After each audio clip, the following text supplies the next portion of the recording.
in regular meetings of the foreign ministries of the Association of Southeast Asian in the formats of Russia, ASEAN, East Asia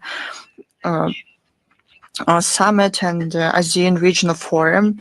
We'll publish more information about it on our website and in the official accounts in social networks. On the sidelines of the ASEAN events, the minister will have a number of meetings with his Asian counterparts. Sergei Lavrov on July 11th and 12th will visit the Korean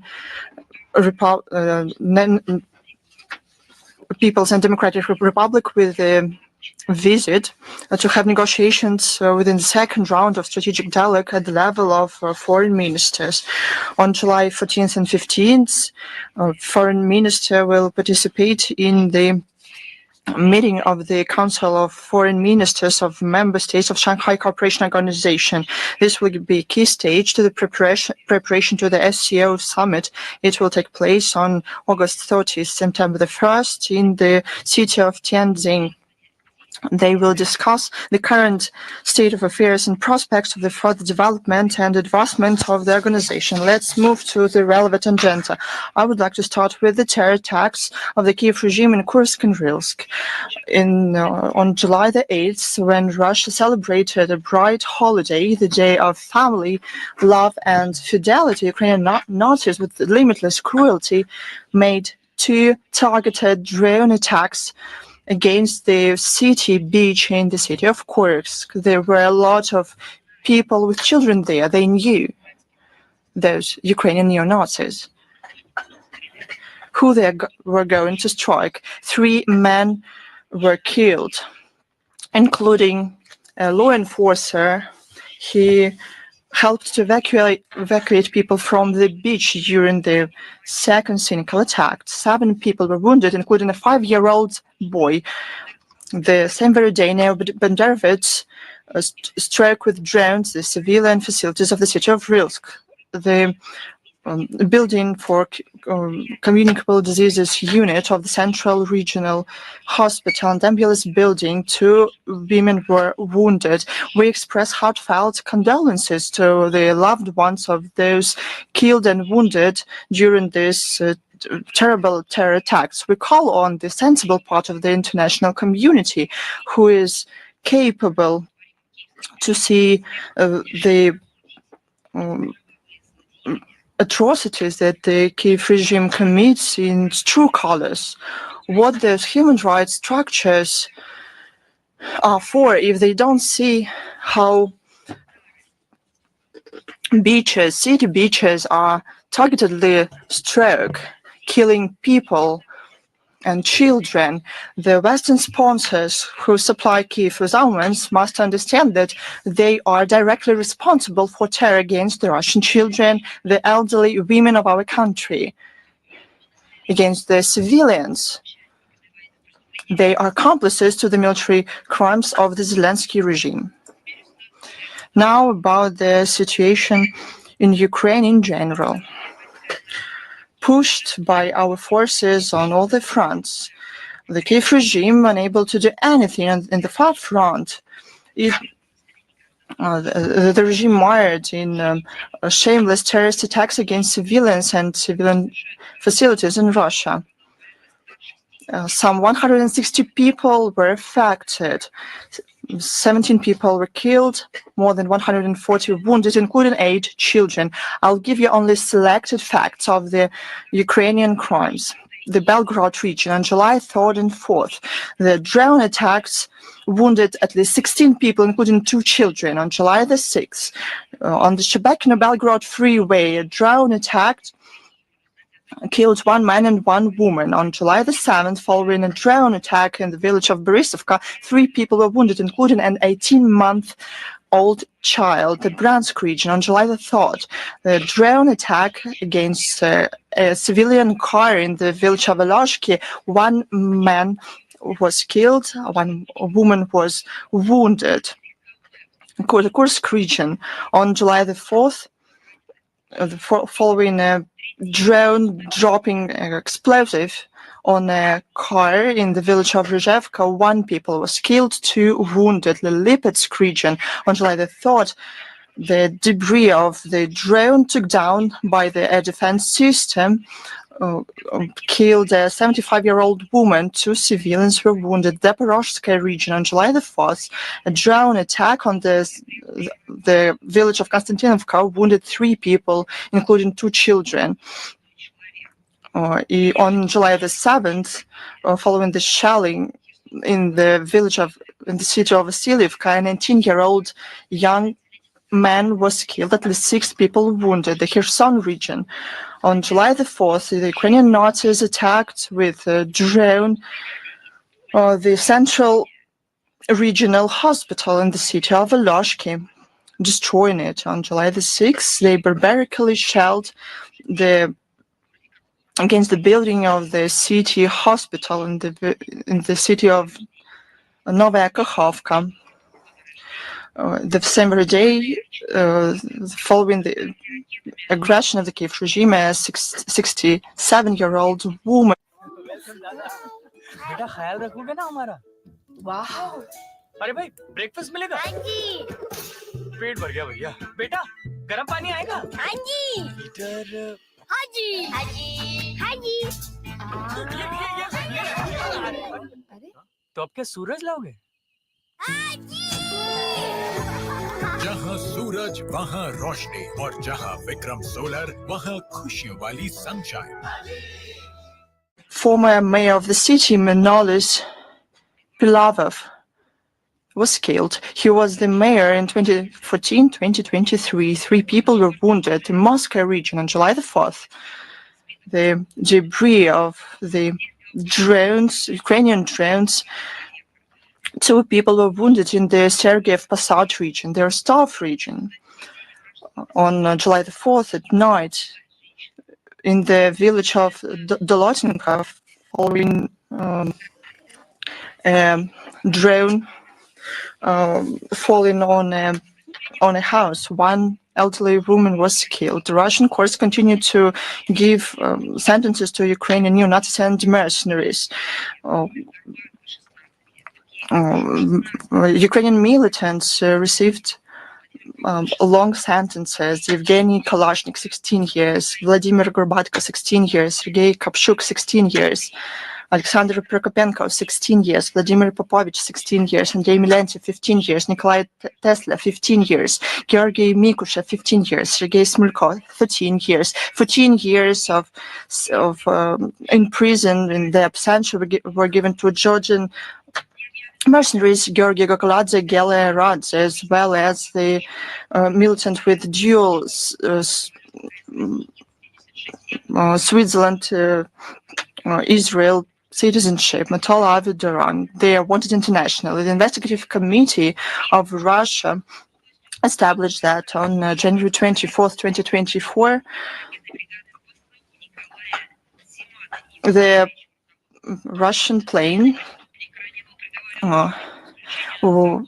was taken down with the crew, Russian officers accompanying 65 Ukrainian POWs. Those giving orders are wanted internationally. The decision of Washington to suspend military supplies to Ukraine during the reviews of Pentagon depots made the Kiev regime and its European sponsors seriously worried. The foreign minister Sibiga said that the presidential office of Ukraine is prepared to rent air defense systems in Europe.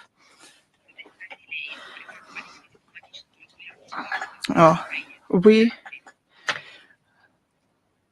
talked about the diplomatic ways to settle the situation in Ukraine. However, the West continues the escalation policy.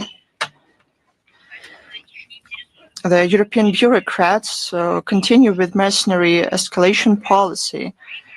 They don't care about ordinary European people. and they are shamelessly draining pockets of ordinary people. And this money go for killing children and civilians. The German Chancellor Merz continues to be hypocritical and try to justify the supplies of the terrorist cruise missiles. During the interview to our ARD TV channel on July the 1st, he pointed out the technical sophistication of this type of armaments. He said that the training takes at least 6 months. He said that if Berlin doesn't supply the terrorists to the Ukrainian army, it will be used not by German soldiers but Ukrainians. These words reveal the willing of the government of Merz to participate in deep strikes against Russia. The government in Sweden, to build up support to the Kiev neo-Nazis, decided to significantly cut down the humanitarian aid to the facilitation of international development to the poorest countries in the world. They told how democracy should be built so that people don't suffer.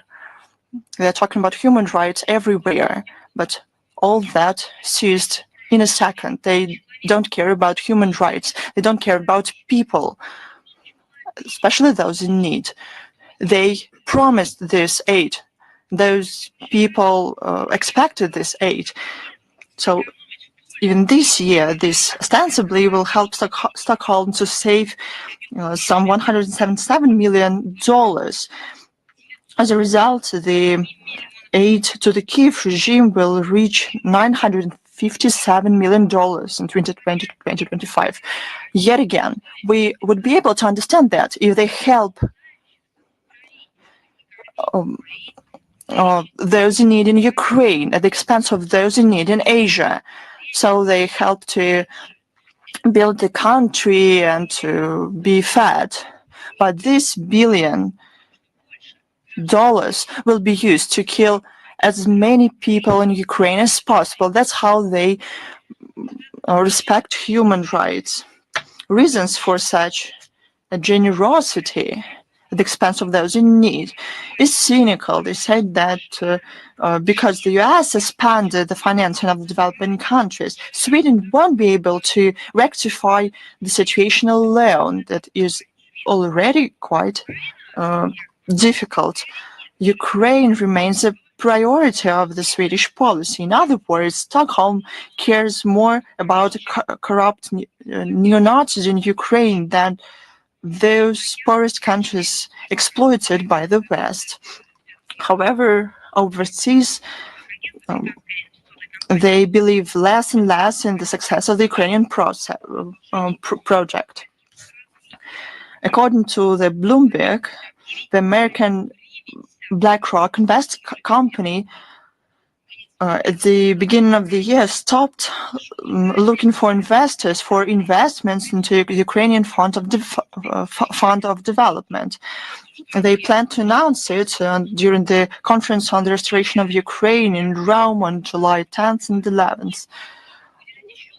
They want to rebuild Ukraine, but at the same time, they want to give more money for lethal weapons that destroy and kill this country.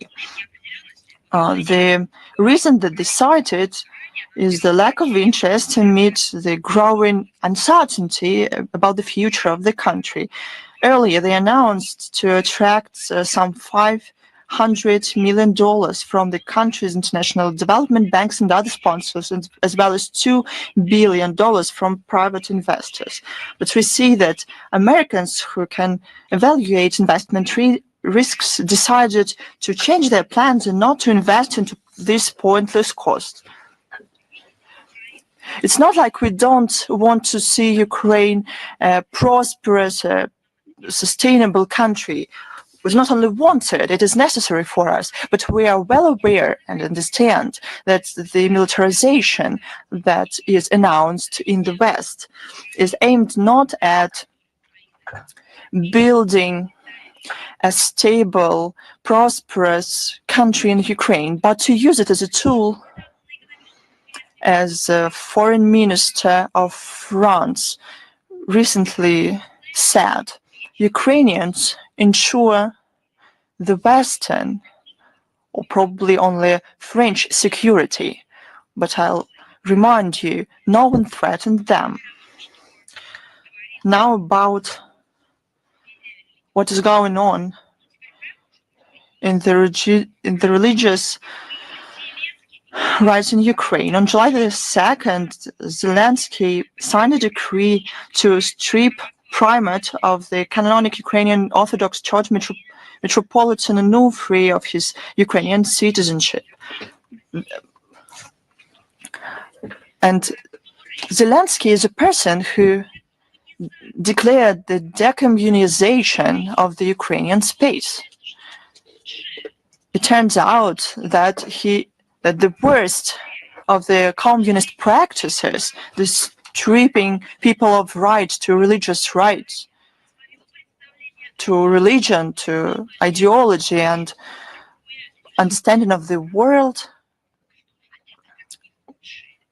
takes place. It's the worst practice. Under the communist authorities, there were different things. Something was good, something was bad. But while Zelensky declared the decommunization in Ukraine and implement the worst practices, the pretext is the charges of the Ukrainian security service that he ostensibly, quote, continue to support the policy of the Russian Orthodox Church and its leadership and consciously counter the independence of the canonical Ukrainian Church from Moscow Patriarchate. He said that there's no room for people who oppose the Ukrainian independence in all its dimensions, including the spiritual independence in Ukraine.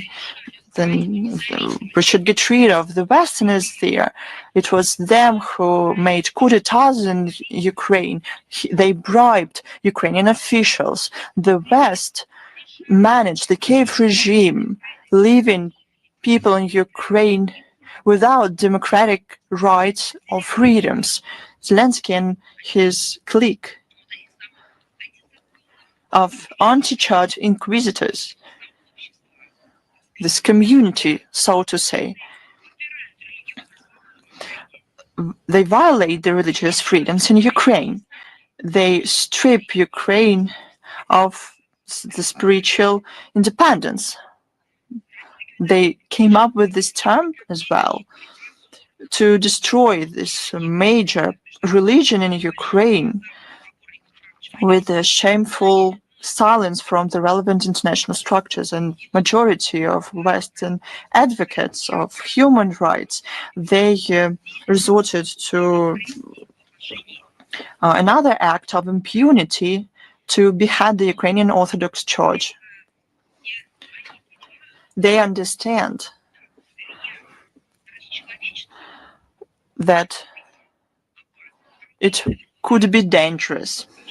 On July the 2nd, the Verkhovna Rada of Ukraine terminated the contract with the Ombudsman on protection of the state language Taras Kremen. He said that he was willing to fulfill his duties, but he became such a notorious figure even for the modern Ukraine that the MPs of Ukraine dismissed him. Over the 5 years that he worked on this post, he gained a reputation of an ardent opponent of the Russian language. He supported the ban of speaking Russian during the breaks at schools, supported the cancellation of the studying of the Russian language, called on to get rid of the Russian titles of the populated areas in the countries, and he said, I quote, Ukraine is only for Ukrainians. By and large, he promoted an openly neo-Nazi mottos. The number of school children who studied Russian went down by almost 600 times, from 455,000 to 768 people. Their parents understand what this means. This means repressions. He is proud of complaints and reports on the violation of the language legislation. According to him, since the beginning of 2025, more than 1,000 complaints were filed. It's something like a fairy tale, but it is the modern Ukraine. The majority of the complaints took place in Kiev, 582, the Odessa, 178, the Kharkov, 171, Dnipropetrovsk, 138, and Kiev, 54 regions. They're proud of it. Despite the efforts of this Sprechen the people do not rush to start speaking Ukrainian. They continue to speak Russian. And the efforts to separate the residents of Ukraine into the right and the wrong ones, as he said it, on the basis of the language, does not contribute to the protection of the state language, but directly violates the Ukrainian constitution that says that there is a ban on discrimination. And it guarantees the protection of the Russian language that they have not annulled it yet. It just splits this society, encourages people to spy and to inform on each other, to hate each other. The media says that this inquisitor will be supplanted by actor and film producer Mr. Zavarsky, who was against forceful Ukrainization of the country. He said that one should not impose the language, one should create motivation to learn the language. Well, he sounds like a decent, adequate person, but do not be deceived. In the political establishment, it is often the case when the person does not hold an official post, but then when he comes to this post, he starts voicing non-sound judgments. Remember, when Zelensky was running for the president, he was also saying that one should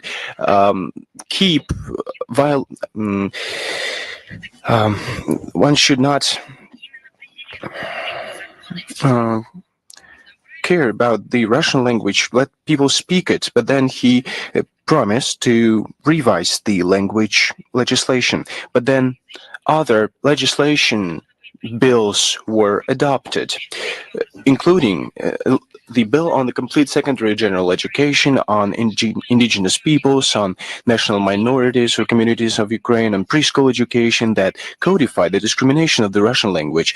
So one should not harbor hopes that the marginalized position that Russian and Russian-speaking population found themselves in, that this will change. One should not harbor hopes for that. Now, on the alliance, or as they call it, unity, solidarity, on July 2nd, Polish President Andrzej Duda, that is going to leave the office, signed a law that designates July 11th the Day of Memory of the Poles, dedicated to victims of genocide by Organization of Ukrainian Nationalists and Ukrainian Insurgent Army.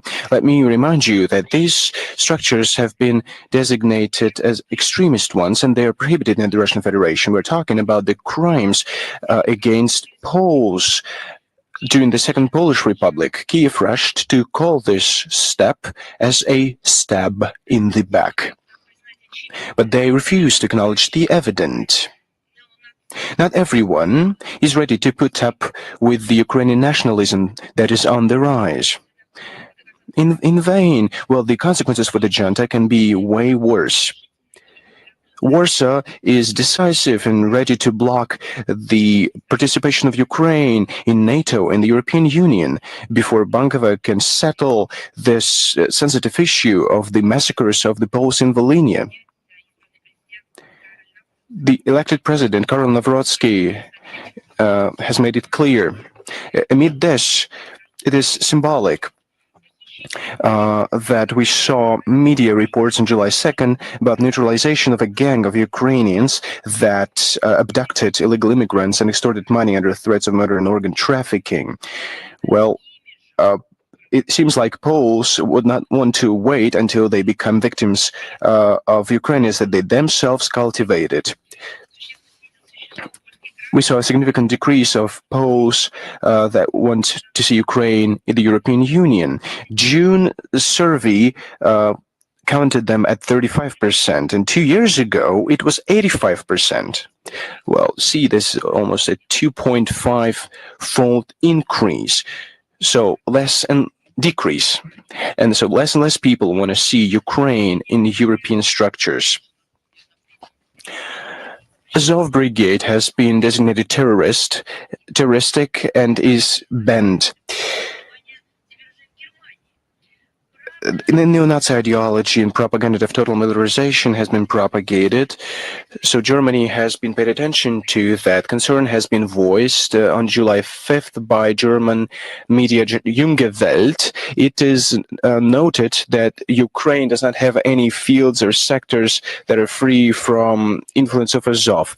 Well, neo-Nazis conduct military feasts and concerts in the children's camp Azovets. They educate children to handle guns, and their youth organization Centuria instills minors with the mentality, with the emphasis on learning nationalist movement of Ukraine's, know all about it. We see overwhelming presence of Azov insignia in the metro stations of Kiev as well, when toys are bought. Remember, Alexander Lavrov is a big fan of Hitler, was put to the post of the head of Ukrainian Institute of National Memory. It is a phenomenal, and I quote it, phenomenal triumph of neo-Nazi movement. I think that wasn't just used for the sake of it, but this is a citation, a quote from a deep past. I'd like to add that from time to time we see videos on the net where Banderite oath ceremonies are being given. These are young participants of Ukrainian Hitlerjugend that are taking place in this. The whole West should stand accused of willful neglect of Azov and similar neo-Nazi units within the AFU. They should stand accused of financing the Kiev regime that has completely been filled with this ideology and is propagated this ideology. So who receives help in Ukraine? From whom? From Germany, for example, who uses the money of their own taxpayers. The answer is evident. They're helping contemporary Nazis whose ideological forebears were hanged according to the verdict of the Nuremberg tribunals. The aforementioned facts are just another example that special military operation is relevant. The operation to denazify and demilitarize Ukraine, and the goals of this operation will be accomplished as per the leadership of Russia. Another topic that is connected to Ukraine, at the same time, it is connected to the topic of international organizations that should do something to prevent this dehumanization practices that is taking place on Ukrainian soil, and to prevent it from taking bigger shape. Paris, July 6th to 15th, UNESCO World Heritage Committee. They will look at 3 properties from the World Heritage List. In 2023, they were inscribed in the list of objects under threat. What are we talking about? We're talking about the following properties: Kiev and related monastic buildings, Kiev-Pechersk Lavra, Lvov, the ensemble of the Historic Center, and the Historic Center of Odessa. It has become evident that the UNESCO Secretariat is biased in terms of the situation in Ukraine. Representatives and bureaucrats of this organization refuse to see the lawlessness in this country. Let me remind you that the memorials to the founder of Odessa, Catherine the Great, as well as Field Marshal Suvorov, have been dismantled, demolished by the Kiev regime, but Zelensky kept silence. Following this barbaric act, he commenced policies to conserve the heritage of Odessa, but it's nothing without those memorials. Maybe it was a connivance between the Secretariat of UNESCO.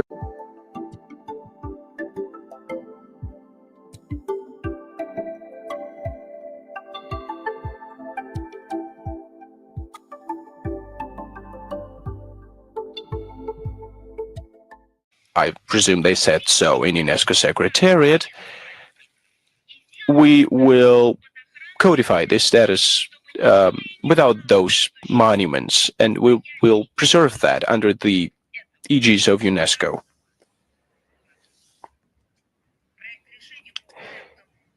Draft decisions on these properties have been published on the official UNESCO web portal. They are framed in a politicized nature, and it has nothing to do with culture or history whatsoever. The committee is proposed to voice regret of the full-scale invasion of Russia to Ukraine, as they formulated, and a serious concern with regard to the detriment that was inflicted upon the Cathedral of Sofia during the attack on Kiev on June 10th, 2025. Haven't they noticed anything else at the UNESCO Secretariat? Have they noticed that churches that were burned down, the plundered monasteries, have they not noticed persecution of representatives of Ukraine, Ukrainian Orthodox Church in Ukraine? Have they not noticed what they have done to the church and to the monuments of great figures that do not separate between Russia and Ukraine? They declared war on them. Haven't they noticed all of those acts? Such wording runs counter to the practice that has been established in the committee to not cite the sides of the conflicts. Decisions on the countries that are engaged in hostilities are taken as a rule with the wording voices concern with regard to the conflict that is taking place, because UNESCO is taking a different stance. If you want to talk about the countries, well, they should talk differently. They should should look at how Russia is preserving its cultural and historical properties on our new territories when they truly cherish all languages, of all ethnic groups. One should also look at the situation in Ukraine and compare these two situations, where they just beat the Russian language out of Ukrainians. That's where you would need to name the countries, but it has nothing to do with the mandate of the Convention Concerning the Protection of the World Cultural and Natural Heritage of 1972, and exceeds the authorities of the World Heritage Committee of UNESCO as its governing body. It contravenes the provisions of the Declaration of Principles to promote international solidarity and cooperation to preserve world heritage. It was adopted in 1972 during the 23rd session of the UNESCO General Assembly. We're talking about the need to preserve impartiality and to base the decisions of the World Heritage Committee of UNESCO, but the same abbreviation serves in the Russian language for the club of funny guys and girls. UNESCO, this committee should the decisions of the committee should be based on scientific notions and contribute to respectful dialogue and consensus. But it has all been, the Secretariat has been stripped of those things. Mr. Rutte, NATO Secretariat, NATO General Secretary. Let's look at recent statements of Mr. Rutte. He has voiced concerns regarding relations between Russia and China. They have stopped any learning and getting real educations. They just have fake documents and they're building their careers on Russophobia.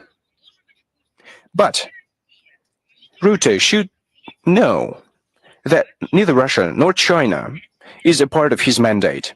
We're not part of this alliance. Rutte versus Russia and China, we don't have anything to do with Rutte.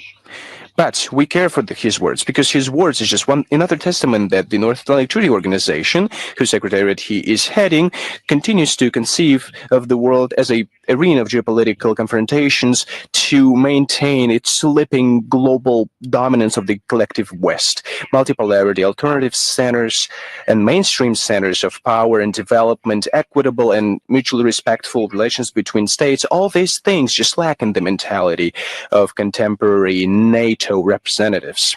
As far as the military cooperation between Moscow and Beijing goes, I'd like to dwell on this in detail.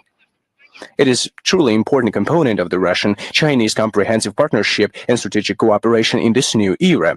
It contributes to ensuring security of our countries and to maintaining stability in key regions of the planet.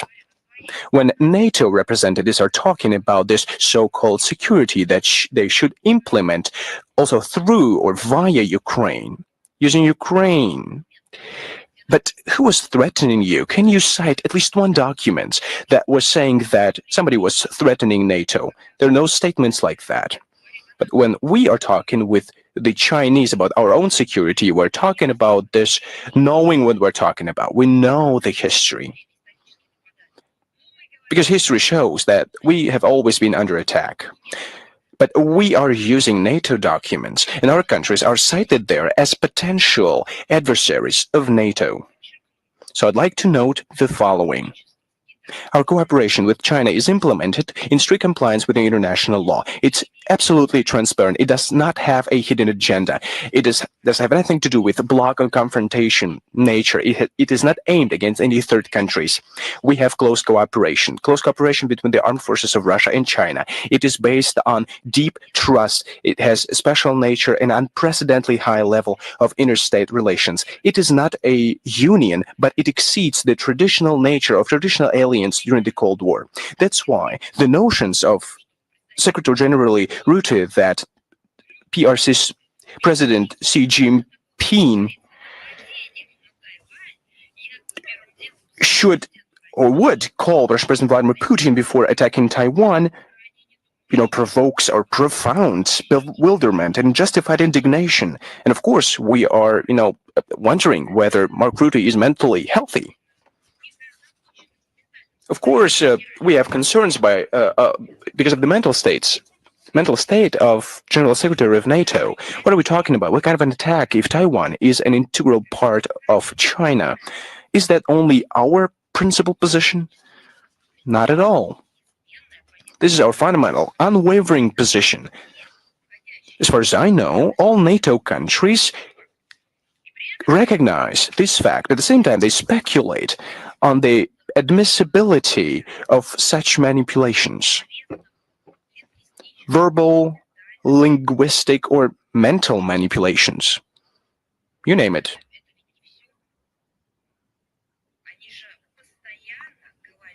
They constantly talk about Taiwan in separation from China.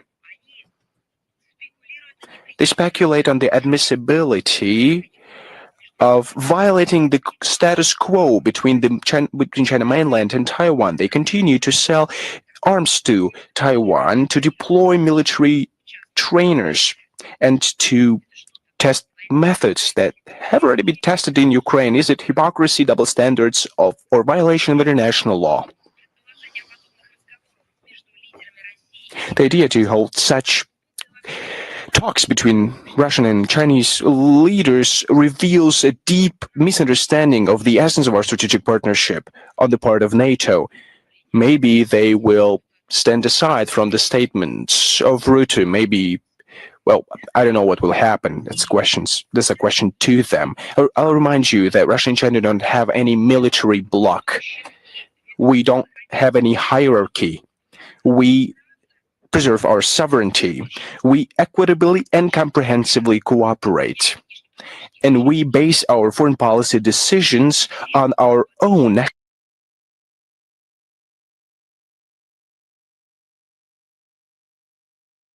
Brussels. Nobody has any vote there on, general issues.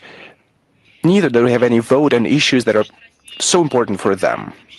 I'd like to underline that Russian-Chinese cooperation in military and technical areas is based around exclusively positive and constructive agenda. Confrontation is not part of our philosophy. Brussels continues to convince itself that Russia is a threat and China is a... Это там фобии. У нас конструктив. А вот откуда исходят настоящие риски военной эскалации, показывают итоги недавно завершившегося саммита НАТО, на котором страны-члены, напомню, единогласно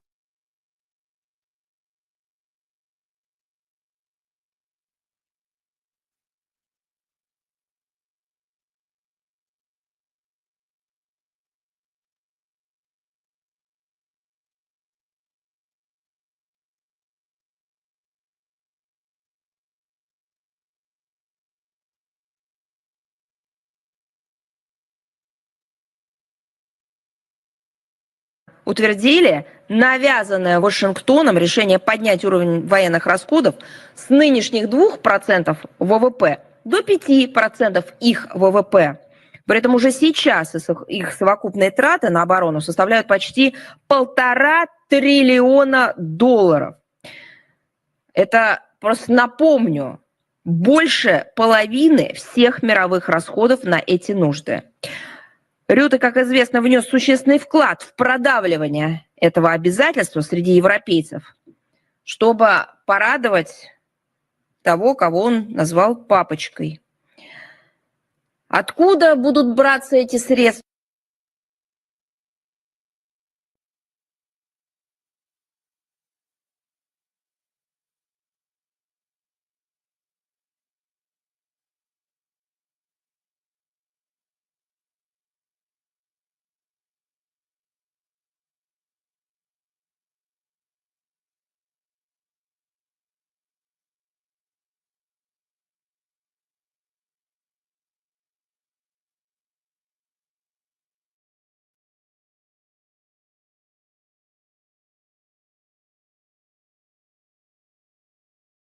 Us online.